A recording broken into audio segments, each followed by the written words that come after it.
Praise the Lord. జనవరి 31వ తేదీ 2025. ఈరోజు దేవుని వాక్యము ఆదికాండము 15వ అధ్యాయము 1వ వచనము.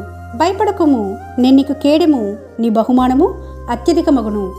ఈ మాట అబ్రహామునకు దర్శనమందు వాక్యము వచ్చి చెప్పిన మాట.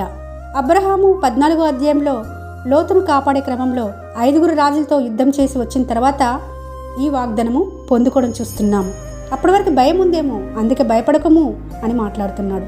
అంత మాత్రమే కాదు, నేను కేడంగా ఉంటా అంటే నీకు నేను ఆశ్రయంగా ఉంటా. మరొక విషయము, నీకు సంతానం ఏమి ఉంది కదా, దిగులు పడుతున్నావు కదా, నీ బహుమానం కూడా నేను అత్యధికంగా చేస్తానని వాగ్దానం చేశాడు. మీ జీవితాలలో ఏ లోటు ఉందో నాకు తెలియదు, కానీ ఈరోజు ఈ వాగ్దానం ద్వారా దేవుడు స్పష్టంగా మాట్లాడుతుంటుండగా ఈ వాగ్దానము మనందరి జీవితాలలో నెరవేర్చబడినట్లుగా దేవుడు సహాయం చేయనుగాక. ఆమేన్. మీ సహోదరి ఎలిజబెత్ రాణి.